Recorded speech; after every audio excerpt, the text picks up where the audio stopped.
जाइए। चौराहे पर खड़े हुए चलना भूल गए और मित्रों गंजे भी इसलिए हो गए क्योंकि मेरे सर के बाल उगना भूल गए। बहुत बढ़िया। बोले राम लक्ष्मण तो ठीक है, बस सीता जी वनवास में क्यों गई? तो बच्ची शर्माते हुए बोले सीता जी के वनवास जाने में बहुत बड़ी सीख है, घर में 3 सास हो तो जंगल ही ठीक है।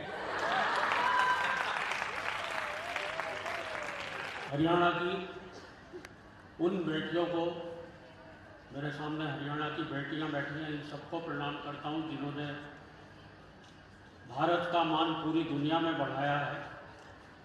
एक बार तालियां बजाकर स्वागत करें मेरा। बहुत मन से आप लोग सुन रहे हैं, बहुत धैर्य से आप लोग सुन रहे हैं। पहले यहाँ पर करीब 2000 के करीब छात्राएं थी। इन कवियों ने बहुत अच्छा काव्य पाठ किया, अब 1000 के करीब रह गई हैं।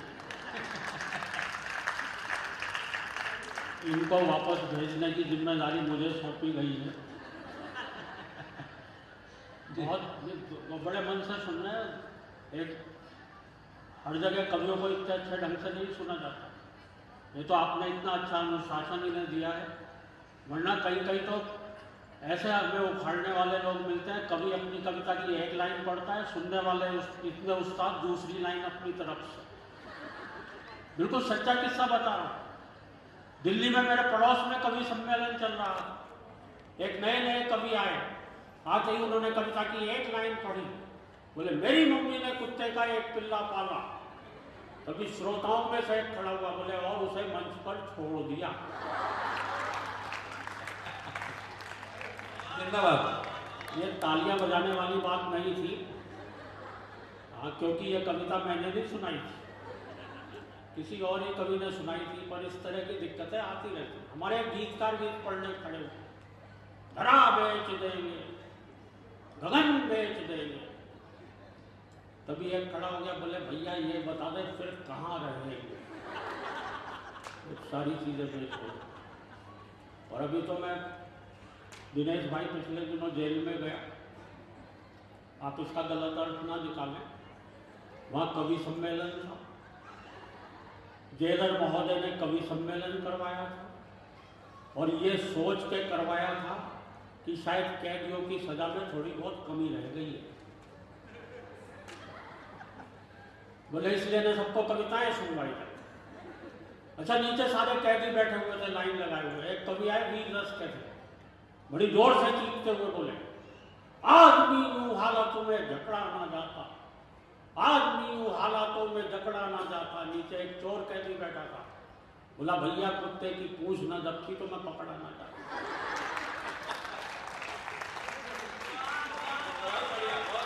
तो हमें तो ऐसी जगह जाकर के भी कविता पढ़ने का अभ्यास है। एक बार तालियां बजाएं, मैं शुरू होता हूँ। बहुत मन से आपने सुना, बहुत अच्छा लगा। हमारे इतने अच्छे गीतकार और हमारी ये बहनें जिन्होंने इतना बढ़िया काव्य पाठ किया, एक बार तालियां इन सब के लिए बजाएं आप इतने मन से। और हम तो हास्य रस के कवि, हमारे बस का गीत लिखना, ये गजल लिखना, ये हमारे बस का नहीं है। हम तो लिखने की कोशिश भी करते हैं तो गड़बड़ कर देते हैं। हमारे एक दोस्त ने कविता लिखने की कोशिश की कि सब कुछ लुटा दिया तेरे प्यार में सितमगर। देखो क्या लाइन बढ़िया बनाई पहली उसने, कि सब कुछ लुटा दिया तेरे प्यार में सितमगर, एक भैंस बच गई थी वो आज बेच दी है। एक और दोस्त ने लिखने की कोशिश की, अपनी प्रेमिका से कह रहा है सीप जैसी खूबसूरत है तुम्हारी आंखें। क्या शानदार लाइन। सीप जैसी खूबसूरत है तुम्हारी आंखें, जी करता है फोड़ के मोती निकालना। और ये शेरो शायरी, ये कभी कभी तो हमें मैडम जी रेडीमेड मिल जाती है। आपने ट्रक देखे होंगे, ट्रक के पीछे कितनी शेरो शायरी लिखी रहती है। हमारा ये विनीत पांडे ट्रक पढ़ पढ़ के कभी बन गया। मैं आ रहा था, मेरे आगे आगे एक मेट्रोडोर जा रही थी, पीछे एक शेर लिखा हुआ था, बड़ा प्यारा शेर लगा मुझे। शायद ड्राइवर ने अपनी भावनाओं को व्यक्त कर रखा था उस शेर में। लिखा हुआ था हम भी प्यार करते थे, चांदनी से दिल लगाने लगे, अपनी किस्मत ही खराब थी, मेटाडोर चलाने लगे। दिल्ली में एक ऑटो के पीछे शेर देखिए, वो भी बड़ा प्यारा शेर था, लिखा हुआ था दिल के अरमां आंसुओं में बह गए, दिल के अरमां आंसुओं में बह गए, वो मुस्कुराकर चल दिए, हम गियर बदलते रहे। मैं तो घास से के कहीं भी जरूरत नहीं जाना पड़ता, लेकिन बड़े मन से आपने सुना है। मैं सभी लोगों को बहुत बहुत बधाई देता हूँ। और हम तो घास से कहाँ से हम लोगों को मिलता है, और ये तो बहुत अच्छा कार्यक्रम किया आपने। यहाँ पे किसी राजनेता को नहीं बुलवाया, राजनेता आता भाषण देता, हमें भी सुनना पड़ता है। मतलब अच्छा, कोई नेता, मैं आपको 1 मिनट का एक भाषण सुनाना चाहता हूँ। एक नेता, कोई नेता भाषण देते भाषण देने में इतना एक्सपर्ट हो जाता है, वो किसी भी विषय पे बोल सकता है, चाहे उसे उस विषय का ज्ञान हो या ना हो। हुआ क्या कि मेरे मोहल्ले में एक वाटर टैंक बना, उसका उद्घाटन करने जो नेताजी आए, उन्होंने क्या मजेदार भाषण दिया। बोला, भाइयों और बहनों, ये जो आप वाटर टैंक देख रहे हैं, इसमें वाटर भरा गया है। टैंक तो हमारी बहुत बड़ी होते हैं, पर उसमें वाटर नहीं भरा जाता। वाटर यानी पानी। जैसे नई बात बता रहे हैं, पानी 2 प्रकार का होता है, एक साफ पानी, एक गंदा पानी। गंदे पानी में कमल खिलता है, कमल का एक फूल होता है, फूल तो गुलाब का भी होता है, गुलाब के फूल से गुलकंद बनता है, गुलकंद पेट साफ करता है। वाटर टैंक से शुरू हुए, पेट साफ करने तक आ गए। पेट तो खरबूजा भी साफ करता है, खरबूजे को देखकर रंग बदलता है। रंग सबसे बढ़िया जर्मनी के होते हैं। जर्मनी वो जहां हिटलर हुआ था, हिटलर वो जिसने वार की थी। वार 8 प्रकार के होते हैं, सोमवार, मंगलवार, बुधवार।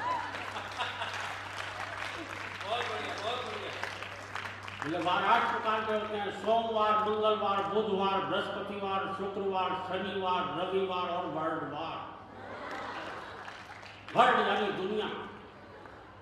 दुनिया गोल होती है, गोल तो रसगुल्ला भी होता है।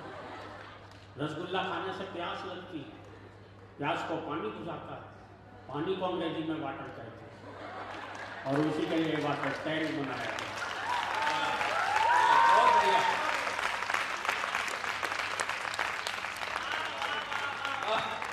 पता नहीं कहाँ से शुरू करके कहाँ खत्म करें, लेकिन बहुत आनंद आ रहा है। आपके बीच में पहली बार आया हूँ, और आ जाइए।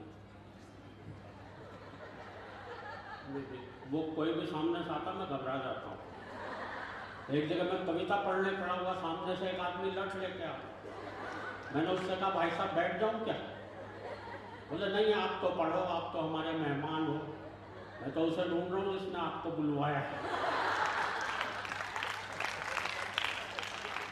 मैं यहाँ तो कुछ कह ही नहीं सकता, लेकिन एक मेंशन में बहुत एक साहित्यिक अनुष्ठान आपने यहाँ पर रखा। भैया इसमें इको मत करना, गाऊंगा इको बंद कर देना। मैं 1-2 कविताएं अपनी सुना देता हूँ। मैंने हास्य में तरह तरह के प्रयोग किए। मैंने भीड़ के ऊपर बहुत लिखा है। हमारे देश की आबादी जितनी बढ़ चुकी है, आप जानते ही हैं सब के सब, और भीड़ में तरह तरह की स्थितियाँ होती हैं, तरह तरह से हास्य निकल करके आता है। मुझे ध्यान है, एक प्रोग्राम में गया, वहाँ इतनी भीड़ थी, एक आदमी ने पान खा रखा था।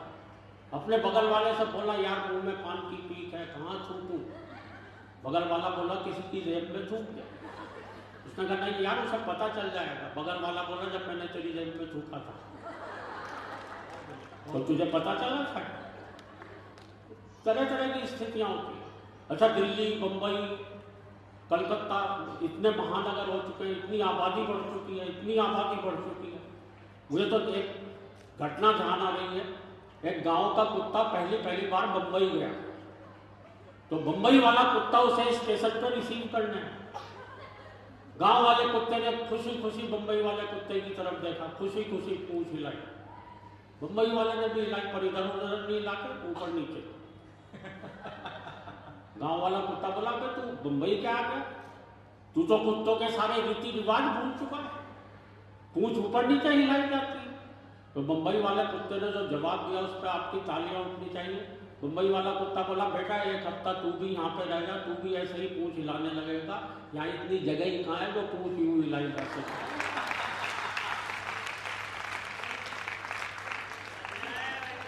बहुत बढ़िया, जिंदाबाद। जब ऐसी स्थिति हो तब मैंने एक कविता लिखी। रेलों में आपने बहुत यात्राएं की होंगी। आज से 30 साल पहले की सच्ची घटना है। मुझे एक कार्यक्रम में बिहार जाना था और उन दिनों छठ का पर्व चल रहा था दिल्ली। इतनी भीड़ थी ट्रेन में, इतनी भीड़ थी मैं चढ़ भी नहीं पाया।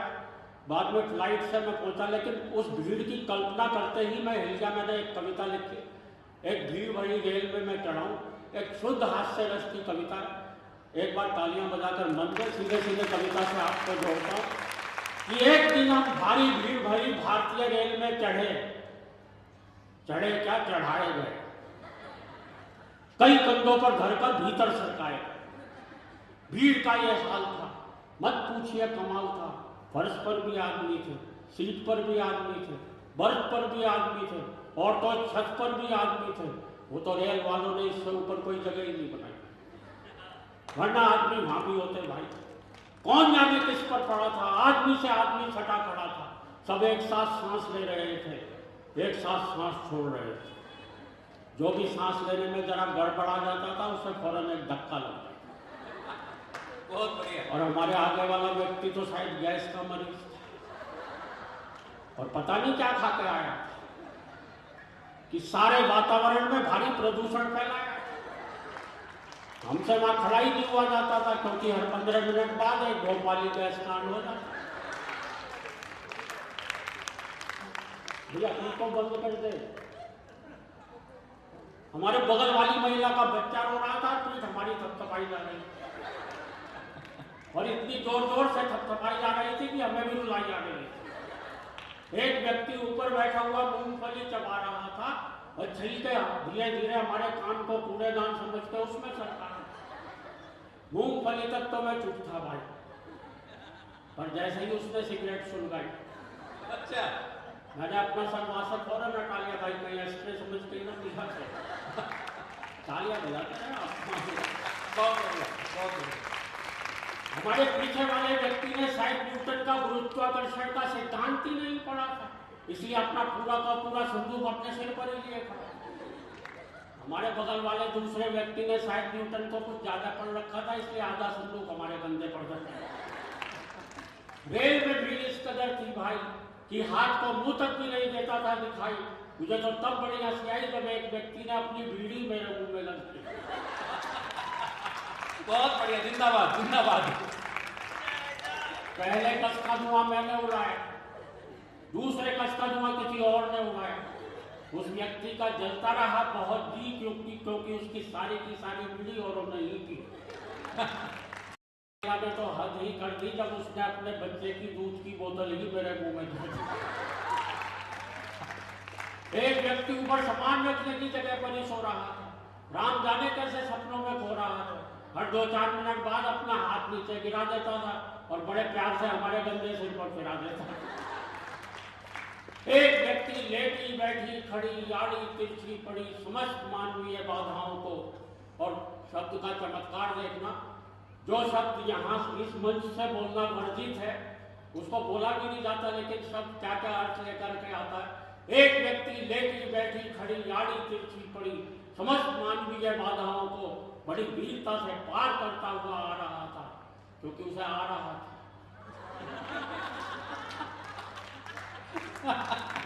बहुत बढ़िया, जिंदाबाद, जिंदाबाद। लेकिन वो जा नहीं पा रहा था क्योंकि वहां कोई और जा रहा था। हमारे बगल वाली महिला का बच्चा अब भी रो रहा था, हमारी पीठ अब भी थपथपाई जा रही थी, और तो और वो साथ साथ लोरी भी गा रही थी, सो जा मोहन प्यारे सो जा। इतनी पिटाई के बाद मैंने खुद को ही मोहन समझा, मैं खड़े खड़े ही सो गया। जब मेरी आंख खुली तो एक व्यक्ति ने मुझसे कहा, भाई साहब आज तो ट्रेन हवा से बातें कर रही है। मैंने कहा क्यों मजाक करते हो भाई, ट्रेन तो बहुत धीरे धीरे चल रही है। मैं बोला हवा भी तो बिल्कुल नहीं थी। एक जगह ट्रेन ने 4 घंटे का समय गुजार डाला, और बिहार में तो इस तरह अक्सर होता है विनीत भाई, ट्रेन जो जंगल में घंटों के लिए खड़ी हो जाती है। जो जाने बिहार के जंगल में ट्रेन 4 घंटे खड़ी रही। एक व्यक्ति बोर हो गया, ड्राइवर के पास गया, बोले ड्राइवर साहब मैं इस जंगल से फूल तोड़ के ले आऊं। ड्राइवर साहब बोले तुझे इस जंगल में कोई फूल नजर आ रहे हैं? वो व्यक्ति बोला कि फूल तो नजर नहीं आ रहे, पर मेरे पास बीज हैं। बहुत बढ़िया, बहुत बढ़िया। आप जब तक गाड़ी चलाएंगे इनमें से फूल भी निकल आएंगे। वहीं एक जगह ट्रेन 4 घंटे के लिए रुक गई, तो एक नए दूल्हे से बर्दाश्त नहीं हुआ वो गड़बड़ घोटाला। फौरन जाकर ड्राइवर से बोला भाई साहब आप अगर गाड़ी इसी तरह से चलाते जाएंगे तो हम तो मारे जाएंगे। हम तो अपने स्टेशन पर अपनी दुल्हन और शायद एक आध बच्चे समेत उतर पाएंगे। जिंदाबाद जिंदाबाद। एक व्यक्ति बोला भाई साहब मेरे मामा के फूफा जी ने मुझे कल ही एक कंपनी में नौकरी दिलवाई है, वो परसों मुझे आगरे में ज्वाइन करवाएंगे। दूल्हा बीच में चिढ़कर बोला वहां तो आप रिटायरमेंट के टाइम भी पहुंच पाएंगे। और उस ट्रेन के लेट होने की बात आपको क्या क्या बतलाएं, क्या क्या समझाएं। हम ऐसी ही एक ट्रेन से उतरकर आपके इस कार्यक्रम में आए हुए हैं, और आप विश्वास मानिए हम आपके पिछले साल वाले कार्यक्रम के बुलवाए हुए हैं। और चलते अगर समय हो तो एक कविता, मैं एक सहज सी कविता और आपको सुना देता हूँ, वरना हम हास्य रस के कवियों को हास्य कहाँ से मिलता। हम लोग भाटिया जी सुबह सुबह अखबार पढ़ते हैं। अखबार पढ़ने का कभी कभी पूरा टाइम नहीं होता, खाली हेडलाइन पढ़ी, अखबार एक तरफ रखा। कभी कभी अकेली हेडलाइन, अकेला समाचार आपको हंसा सकता है। वे जाने एक दिन एक अखबार में खबर छपी, एक महिला खिलाड़ी का अपहरण, नीचे ब्रैकेट में लिखा हुआ था हमारे विशेष संवाददाता द्वारा।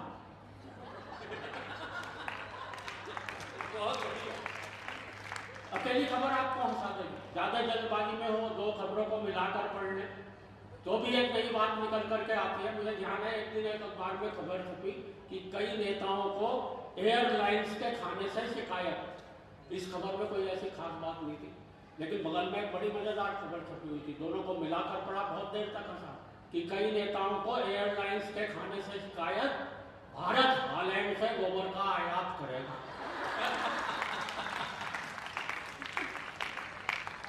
इस तरह के प्रयोग मेरे कई वरिष्ठ कवियों ने मेरे से पहले किए। एक नया प्रयोग इसमें मैंने भी किया। एक दिन मैं अखबार पढ़ता हुआ सड़क के किनारे खड़ा हुआ था। मैंने देखा दीवारों पर तरह तरह के नारे लिखे हैं, रेलों में, बसों में, ट्रकों में तरह तरह के वाक्य लिखे रहते हैं। मैंने एक अखबार की खबर पढ़ ली, दूसरी सड़क के किनारे लिखी हुई वो बात। अखबार पढ़ रहा था, अखबार में खबर छपी हुई थी हम देश को 21वीं सदी में ले जा रहे हैं। अचानक मेरी निगाह ट्रक के पीछे गई।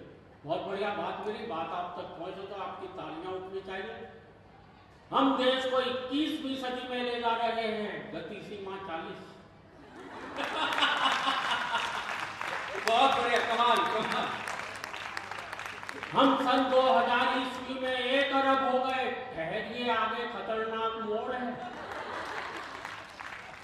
और अगले जोड़े पर फिर आपकी तालियां उठनी चाहिए। 5 आतंकवादी अपने बम विस्फोट से खुद ही मरे, आत्मनिर्भरता ही सफलता की कुंजी है।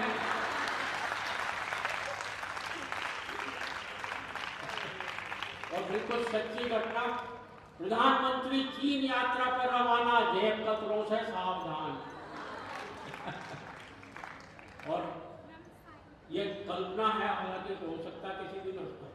पाकिस्तान के प्रधानमंत्री भारत आएंगे, बीमारी के लिए टीके लगवाएं। वो 3 दिन तक ठहरेंगे, निराश रोगी शुक्रवार को मिले। और आप सभी को समर्पित ये 2 पंक्तियां। प्रधानमंत्री द्वारा नई शिक्षा नीति की घोषणा, 8वीं 9वीं 10वीं फेल, BA करें। बहुत बढ़िया। और 3 कुख्यात आतंकवादियों का दिल्ली में प्रवेश, नई दिल्ली नगर पालिका आपका हार्दिक स्वागत करती है। जिंदाबाद जिंदाबाद। एक बार तालियां बजाए। कविता विश्लेष आपको सुना रखा हूँ, बड़े मन से आपने सभी कवियों को सुना है, मेरे सभी भाई बहनों को सुना है। सब मेरे से उम्र में छोटे हैं, थोड़ा सा ये 1 साल बड़ा है मेरे से विनय मधुर, लेकिन मेरा बहुत प्यारा मित्र है पुराना विनीत पांडे, मेरा छोटा भाई जिसने आपको इतना अच्छा हास्य सुनाया, और भाई चरण जी, चरण दिनेश जी, और कोई बचा है तो सबने बहुत बढ़िया पढ़ा, बड़े मन से सुनते हैं। मैं जानता हूँ छात्रों या छात्राओं के बीच में, बल्कि कभी कभी आप तो इतने अनुशासन में बैठे हैं, अगर छात्रों के बीच होते वो तो हूट कर रहे होते बाकायदा। अच्छा, कवि जो है बहुत संवेदनशील होता है, आपने किसी भी कवि को अभी तक हूट नहीं किया। कवि बहुत संवेदनशील होता है, उसे कोई ठीक से नहीं सुने उसे बुरा लगता है। अच्छा, ठीक से सुने भी नहीं, साथ में हूट कर दे, भाई साहब उसके दिल पर असर पड़ सकता है, उसके दिमाग पर असर पड़ सकता है। मैं ऐसा इसलिए बता रहा हूँ, एक जगह मेरे साथ ऐसा हुआ, श्रोताओं ने इतनी बुरी तरह से हूट किया, इतनी बुरी तरह से हूट किया, सीधा असर मेरे दिमाग पर पड़ा, मेरी याददाश्त चली गई, मुझे भूलने की बीमारी लगी। अभी मैं कुछ कह रहा था यहाँ पे, जब मुझे भूलने की बीमारी लगी तब मैंने एक कविता लिखी, बिल्कुल अलग तरह की कविता है। नहीं, हमें भी उतरने के बाद साइन करवाने पड़ेंगे।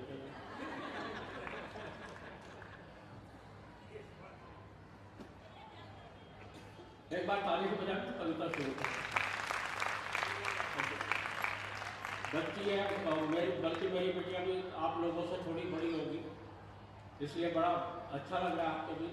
और बच्चे तो और छोटे होते, वो तो इतने उस्ताद हो गए आजकल के, भाई साहब ने प्रणाम करने को। मैं किसी जमाने में दिल्ली में पढ़ाता था, एक बार परीक्षा की कॉपी जांच रहा था, अगर किसी बच्चों को सवाल का जवाब नहीं आता हो तो वो क्या उत्तर दे सकता है। किन्हीं नेताजी का नाम लिखा हुआ था, फलाने नेता कौन है, बच्चे ने लिख रखा था ये बहुत ही जहरीला कीड़ा होता है, खेतों में पाया जाता है, हरे रंग का होता है। बच्चे की मर्जी कुछ भी लिखता था, लेकिन जो अंतिम बात बच्चे ने लिख रखी थी उसके लिए मैंने ताली बजाई। बोले खेतों में पाया जाता, हरे रंग का होता है, और जिस फसल के ऊपर लग जाए उसे नष्ट करके ही छोड़ता है। वाह, बहुत खूब, बहुत खूब। बच्चे बहुत बड़े, बच्चियां तक इतनी तेज हो गई आजकल की। वो एक बच्ची से पूछा किसी ने, बोले राम लक्ष्मण तो ठीक है, बस सीता जी वनवास में क्यों गई? तो बच्ची शर्माते हुए बोली, सीता जी के वनवास जाने में बहुत बड़ी सीख है, घर में 3 सास हो तो जंगल ही ठीक है।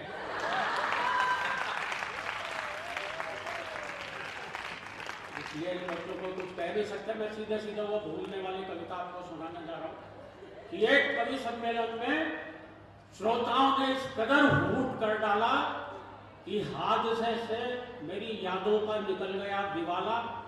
तब से बिना निमंत्रण के ही हर प्रोग्राम में पहुंच जाता हूँ।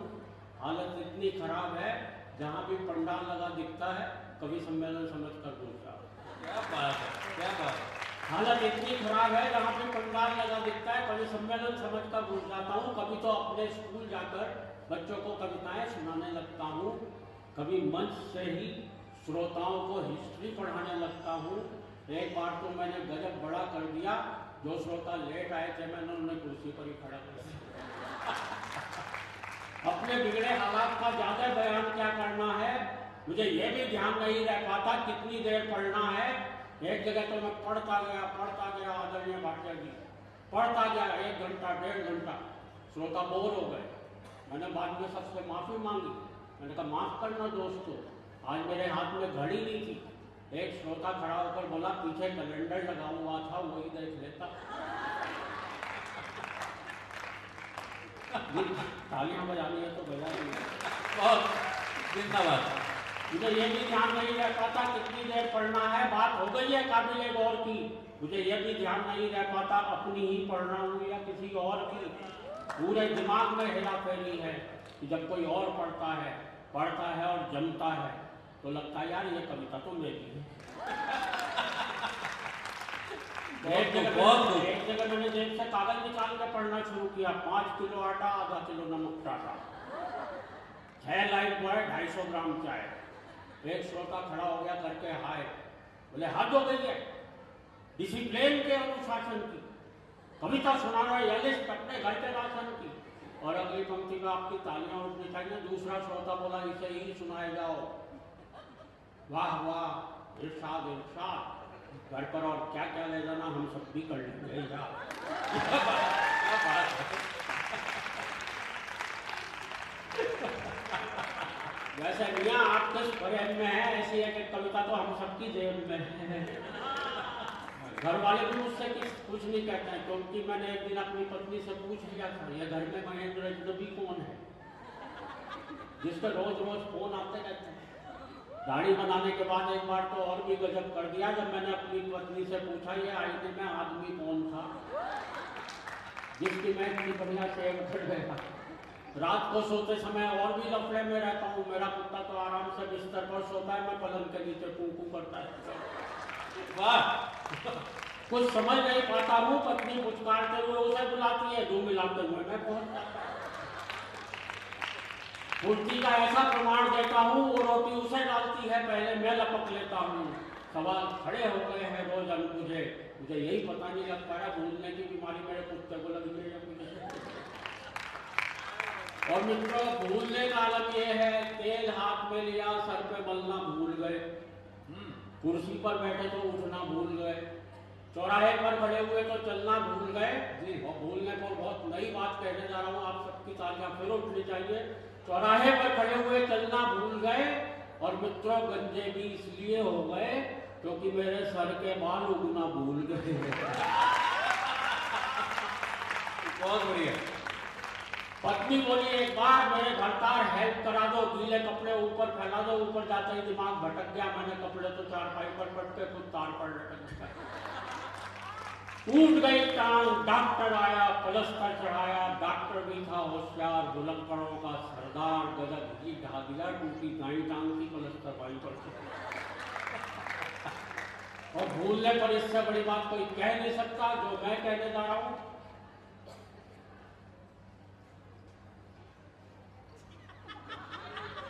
मैं क्या कहने जा रहा था तो भूल ही गया। लेकिन दोस्तों, मेरे भूलने पर ज्यादा मत जाइए, कविता समाप्त हो गई है।